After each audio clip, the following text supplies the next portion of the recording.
Hello everybody, Orb the Q here, and welcome back to another exciting episode of Minecraft Adventures with your boy Orb the Q. So, today is our 30th episode, and in spite of that, we're gonna go ahead and do ourselves a little bit of a world tour today. So, if you guys are new to the series, make sure to drop a like down below, subscribe to see more, and of course, if you have missed anything from the previous 29 episodes, today we're going to be covering each and every single episode, minus a few here and there, but that's okay because let's just get on into it, boys and girls. We are finally here at 30 episodes, the end of a long road, and of course, this is the last episode we're going to be playing in 1.12. That's right, guys. We're going to be switching over to 1.13, but there are, of course, a few couple things that I'm waiting for. We are currently waiting for Optifine to finish updating, and we're also waiting for our shaders for CS or for whatever CUDA shaders is what we currently have. So for either CUDA or CS shaders to come up ready and running for 1.13, and also I'll be bringing in a brand new texture pack into the mix. So get ready for that, guys. No more of the faithful. I'm going to be switching to a whole nother texture pack. If you're really wanting to see what texture pack it will be, you'll just have to wait until the episode of the...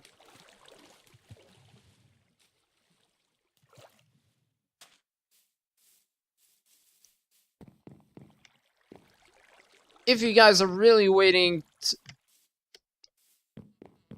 If you guys are excited to see the new texture pack come out, I'll let you in a little bit of a secret. I will be showcasing it off in the first episode of Minecraft Let's Build, which will be coming up here shortly, guys. For now, let us begin our world tour. So this here we made a few episodes back ago, about 15 episodes or so ago. This was a little bridge project that I wanted to do to connect my home here with the village over there and to this island here. This island will eventually become a mining hub, where we currently have a set pathway towards the mine right here. So this bridge will eventually connect to a pathway that will lead to this little hub. And then up here, we've, of course, got our house. Now, if you check out the house, you can see that it is sticking right out of a cliffside, which is phenomenal. Doesn't look too great. I can still put major improvements upon it. But the pathway up to it is just glorious. We've got this little area here where we have a self-made river that leads all the way up into the house, and our own little bridge here to connect from one side over to the other side of the river. And then, of course, we've got ourselves this nice little entryway. So if you come on in, you come into here and you find yourselves into a spiral set of stairs. Before we head into the house, I may as well show you what's below first, since that should take a little bit of time to get to anyway. And we should leave off the good stuff for a little bit later, shouldn't we? So down this way, there's a huge stairway that leads all the way down to our mining operation. So our mining operation is at level 11, or at least it should be. I'm pretty certain of that. I have not used the F3 tab at all during this entire series. And if we come all the way down to here, we also have this ravine that we ended up discovering. I ended up coming out here to light this place up, and a creeper came down onto me, fell right about there, and blew me up. I think that was like episode 3 or 4. It was like right at the start of the series. It's like, come on, man. You really gotta do me dirty like that? That's just wrong. So if we come down here, though, we come to strip mine operation.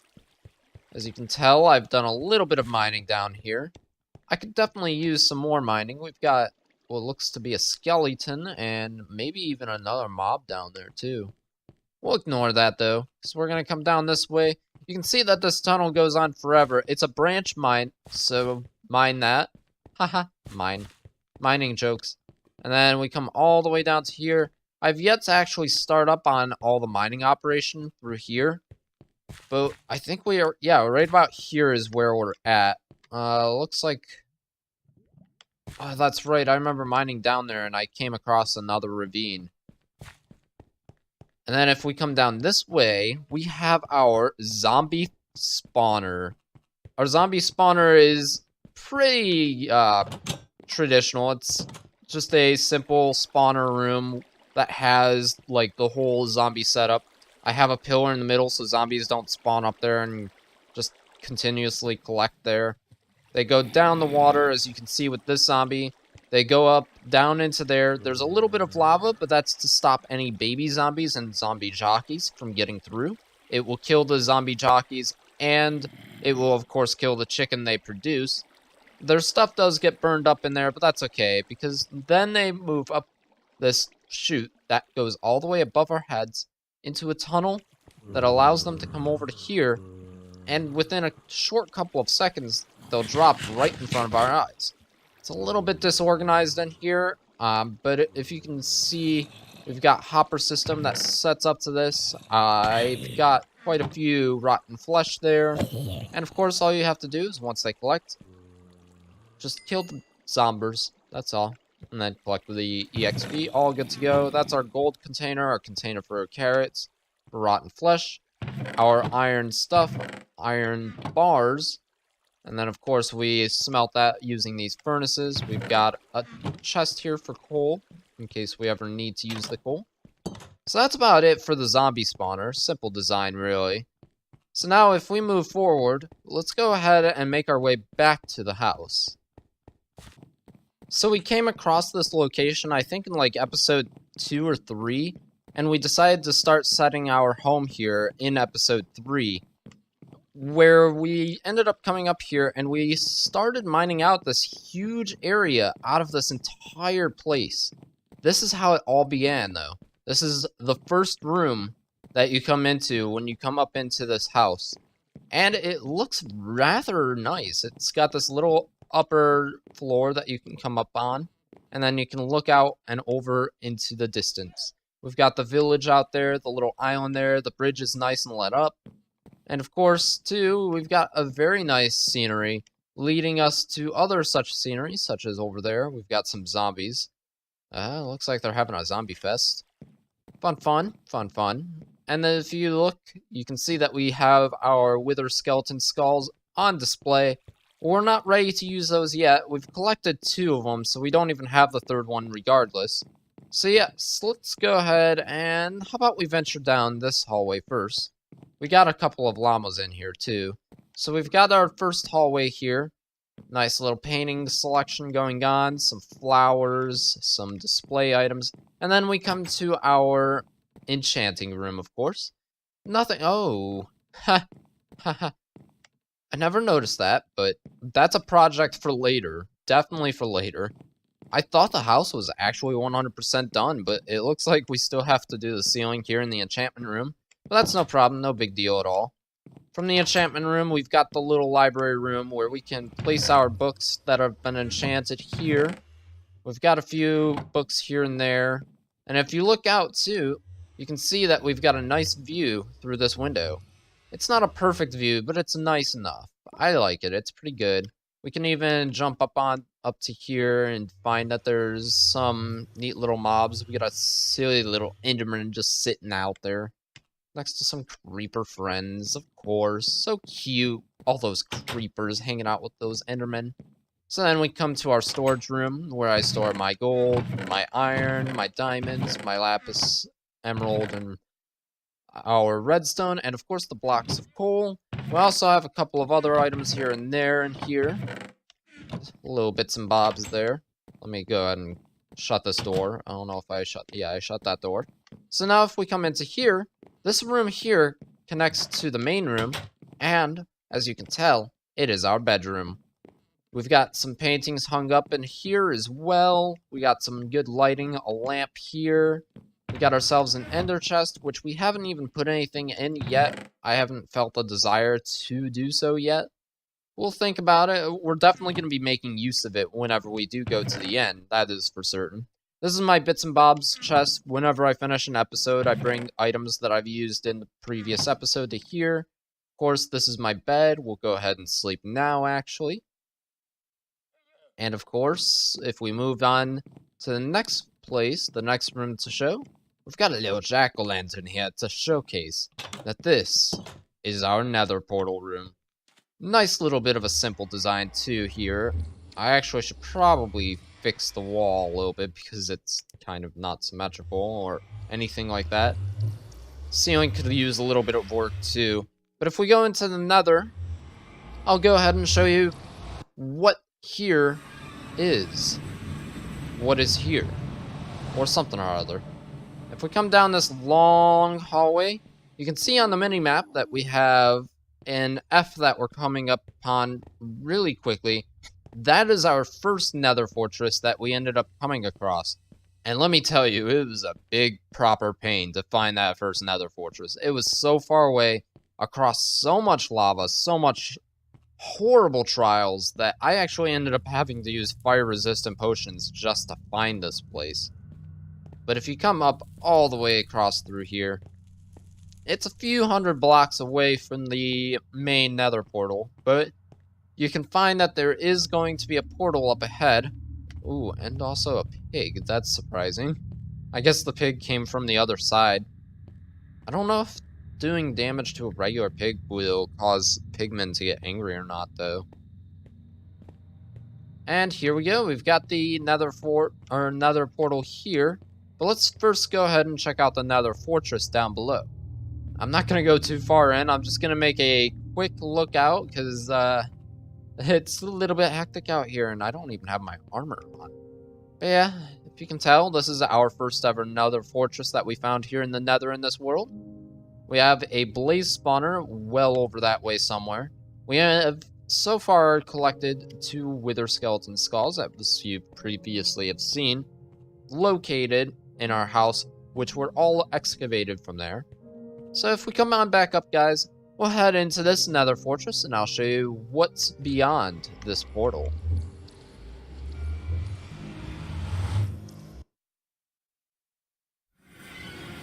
There isn't too much right now as far as anything is concerned, but I do have the nether fortress, or the nether portal set up out here, because that V on our minimap means that we're going to be building ourselves a nice little village here in due time. We've even got a village over there too. I'm not sure how far I'm going to go with this village, but I definitely would like to start up on a village project here. So we'll see how far it goes, what kind of palette we're going to use and everything for it. It's in one of my favorite biomes, which is the taiga biome. So it's definitely going to be grand. So let's go ahead and make our way back to the home nether portal, and I'll show you guys the next location from there. Alright, we have returned to our first nether portal, but before we go back to the overworld, let's go to our next location in the nether, which is going to be towards the stronghold nether portal. So this is pretty simplistic, really. I mean, we're just going to show off the portal that we found here in the overworld that leads to the end. I haven't really actually done anything in the end yet, except for facing the Ender Dragon, which I did just a couple episodes. You can go ahead and check to the description below. I'll have the link to all the episodes down below, if I can fit all of them. If we come down here, though, you can find that we ended up finding a fortress down here. It's pretty scary down here. I don't like being down here. But there's the portal. All I'm going to do is just show that we have the nether portal completed. Or the stronghold portal, the end portal, or whatever. That's completed. We went in there. We're going to be going back in there shortly, though. So that way we can make short work of a new project that I have enlisted for that area. It's definitely going to be fun. I cannot wait because it's going to be a great, fantastic time there. Not really, because I'm probably going to die. We're also going to definitely be going there to get some pretty good items from the end. Items that we desperately need. Such as an elytra, because an elytra would get us around pretty much anywhere. I would love to get an elytra. So let's go ahead now and make our way to our next location, which is going to be back to the house. All we have to do is come up this way, go back into the nether portal, and we'll find ourselves right back in the nether portal room. Let's do it, do it, do it. Here we are. It's also safeguarded from pigmen, so that way if they do show up, we can just like come in here, do that. No pigmen allowed in my house, please. I'm gonna shut this door. So here we go. We're making our way down into the next hallway, which leads into our basement hallway. This here is actually a rather interesting room. This is our computer room. So thank you guys for watching. I'm gonna go back to streaming now. So let's do that. We're gonna stream right here, guys. Thank you guys for watching. I'm gonna just, you know, do my thing. But yeah, we've got ourselves a little webcam, our little chair, our mic, our computer here, and of course we're gonna have a green screen here once we find some lime green for some dye. So that's gonna take a while because I need to find a desert, which we'll be doing quite soon once we get the Elytra. So if we come into this hallway, you'll see that we have an infinite source of water here. It's pretty cool, pretty nice. We've got the Wither skeleton picture here. And then, of course, we've got these two rooms. This first room is our armory room. This is where we're going to store items such as, well, armor, boots, horse armor, bows, probably arrows. But we have an infinity bow, so I don't know about getting arrows. Pickaxes, and of course other tools. And we've got all these other books that we could probably bring up in due time. And then if we come through here, we come to our brewing room, which is right underneath our stairs. If you check in here, we've got our bits and bobs for all the items for enchanting and for brewing. We've got a dragon's breath from the dragon. I only require one because I don't really use it for anything, actually. I just want to put it on display. If we close that, we'll now come out to here, and we'll come to our secondary storage down here, which is going to be the area that contains our building materials, leftover food, our wood, our monster bits, our dirt and stone, paper, leather, wool, which actually I saw. Where was it? I think I saw somewhere in one of these. Oh no, maybe not. I thought I saw sugar cane. Oh, yeah. Oh, we actually also have a bunch of paper in here. There we are. Let's go ahead and put this in here now, then. And then we've got some other chests for some other things. This will probably be used for dyes, and this one will be used for just random miscellaneous objects like it is. Now, if we head on outside, we'll find that we've got this downstairs type of ordeal going on, these stairs, which look really nice. I'm actually pretty proud of them. I could probably put some more detail into the walls a little bit, but for now I'm pretty satisfied with them. We'll see about doing extra detail on them a little bit later. This leads out to the back end, which then takes us outside, where we've got quite a huge project going on out here. First off, we've got our farm. You may have already seen it from when I was up in the upstairs room somewhere up there. Yep, like right there. We've got ourselves a nice little farm going on for wheat, all in these four.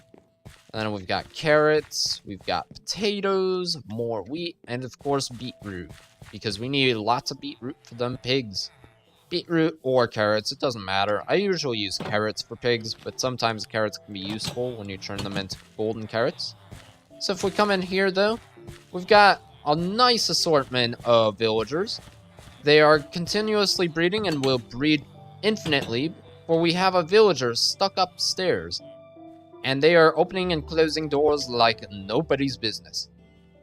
So up there we have a little bit of a contraption that allows a villager to stay inside of there, and all these villagers are in what is called the breeding zone. If we have one villager up there who is unaware of all this breeding that happens down here, he'll simply mind his own business, while the rest of the villagers will be like, oh, we should probably breed because there's only one villager up there. So they'll continuously breed forever. We just always have to maintain the population because it can overgrow. And unfortunately, I'm still not seeing a librarian. I don't know if it's a bug or not, but if anyone does know if it's a bug that villagers or librarians aren't spawning for whatever reason, Just let me know down in the comment. It's becoming quite a concern because I made this specifically for librarians, mostly. But I have not seen a single librarian being born yet, and I'm wondering why, and I hope it's not like some sort of a bug. So if you do know something about this, please let me know in the comments section down below. Alright, so I'm gonna go ahead, scooch out of the way, please, and we're gonna move on to the next build. Alright, so our next build, before we go to it though, we used to have a friendly here. His name was Gentle. He was a gentle giant, a golem of great prospect. He was our friend here, and he roamed for a few episodes, but unfortunately in episode 26, he ended up passing away. R.I.P. Gentle. Now that we have paid our respects, we'll move on to our next location, the farms. They are all mini farms. The chicken farm here is well crafted. This was actually from a design I found on YouTube. It is a really neat design that it makes use of an observer block and allows the chicken to continuously pop out eggs down into here, and every so often, this observer will cause the redstone to tick, allowing for lava to pour down onto these poor old chickens when they're all grown up and become roasted chicken, or cooked chicken. As you saw right there, lava came down. It's all based on daylight sensors and the observer block. Then we have our mini farms here, which are pretty simplistic. All you have to do is grab some carrots for pigs and wheat for the cows and sheep. Come upstairs and just tap this button here, which will bring up the sheep using water as a dispenser. You feed the sheep, you feed the cows, and then you feed the pigs. And voila! Because of the cram rule, if there is more than 25 animals or 25 mobs in a single location, they'll start killing off the oldest ones first, which is really good for the ones that come out just fresh and everything. And as you can see, we've got some cotton, some mutton, some more cotton, we've got leather for days, meat for days. We haven't yet got any pig, but that's because I've been neglecting to feed them. But we'll be working on that between episodes before I set up for 1.13. So if we come out here, we'll make our way down to the next location, which is going to be our trading post here. If you come over here, you can see that I set up a little bit of a line from the villager place all the way over to here. And we've got breeders, or rather not breeders, but villagers in here for trading. So this here is going to be our glowstoner. He gives 3 glowstone for every emerald, which isn't too bad of a deal. It could be better. I do believe the max is either 4 or 5 glowstone per emerald. And then we've got a butcher here for whenever we start making pork chop. We can't really give him chicken because chicken's our thing. And then he just gives us random stuff. But if you come on around, this is a simple design that I came up with a long time ago, which makes use of just placing villagers into fence posts. So this way you can just like go ahead and go in if you really want to get them in there, or just like have them here and you want to move them to a different location or something like that. It also is really good for if you have a minecart and you're pushing them into here. You can just push them in, have this open, push them in there, close that, break the minecart, and the minecart will just come straight to you. So eventually, in due time, there will be signs over each of these telling off which villager is what, and then it just circles all the way around. It's really cool, really fun, really interesting. It's actually one of my favorite designs for a villager trading post. And then if you come into the middle part here, you'll see that we've got this open top here. Eventually, I will be filling it in with glass blocks. But this is not a villager spot, of course. This is just a nice little area to view the sky. It's pretty cool. I like it. Now, if we wrap our way around, though, you'll find that the outside is completely zombie-proof. So if zombies do try to infest themselves, then the villagers are completely safe thanks to these cobblestone walls and the stone bricks. And if we come up here, we've got a nice little project going on up here. You can peer in from up here. Eventually, I'll be laying this down all with dirt, with grass, dirt, everything, and we're going to be making ourselves a rooftop garden up here. It'll definitely look really fine, really nice, and I cannot wait to get this project underway, because it's definitely going to make this world a lot more beautiful. Now, onto the final exhibit of our entire world comes the most important piece, the piece that we have just recently built and finished not too long ago, all for the sake of that dragon egg. And oh my gosh, it is probably my favorite build in this world thus far. It is our dragon egg monument. So if you come down this way, you'll find a set of stairs that leads all the way up. Eventually, I'll be replacing these torches with prismarine in due time. But if we come up here, we'll see that the dragon egg is on display. It's a nice little bit of netherrack and obsidian together to bring about this like magenta look to it all. I think it looks pretty nice. It blends in pretty well with the environment. We've got this dragonstone here. Eventually, in due time, I would like to replace this block here in the middle, or down here rather, into a beacon block. So eventually, this is going to become not just a dragon egg monument, but a beacon lamppost here. And I cannot wait. It's going to look really fantastic. And if you come over here, you can look out the windows over the landscape. See that the farm is doing well. We got the entrance right here, the doorway. And then you can check up at the roof too to see outside through the sky. We got little air pockets here. Kind of like to make it a little bit more classical. And if you come outside, it doesn't look too bad, really. I actually like this design. It's a really good monument for a shrine type of ordeal. We have some dirt blocks that probably won't ever become grass, but that's okay. And that pretty much just about does it for this build, really. I'm actually, for the sake of symmetry and everything, and for the sake of not having any odds, ends, and outs, we're going to remove that dirt and place that there. Go ahead, do a little bit of a nice circle around here. Maybe come down here a little bit. Look at that. Our monument is pretty much finished. I do want to get a item frame up there just to show it off a little bit. That's actually what I'm going to be using the enchantment potion for the dragon's breath. And then if you come back down here, you can view everything from afar. And so far, I'm really liking this world. I really am. I cannot wait to bring it over to 1.13. The only unfortunate thing is all the places that I have been to will not actually update. I could go ahead and prune some blocks. I think I will go ahead and do that, or at least try to. It's just that it might be quite a hassle, and I might have to just deal with it. Regardless, I think this is where we're going to bring our end right back to where we were. And this will be the end of the episode, guys. So thank you very much for joining in today. I'm glad to have showcased this entire world and everything that I've been working on. Thank you, everybody, so very much for watching. Make sure to click that like button down below, subscribe to see more, and turn on the notifications to get ring the bell, of course, to get those latest notifications on what's going on with Ore of the Queue. So thank you guys very much. Just to let you know, 1.13 has already dropped. My world will be updated to it once Optifine is fully updated, and same with our shader packs. But that about just wraps it up for us today, guys. Until the next one, have fun.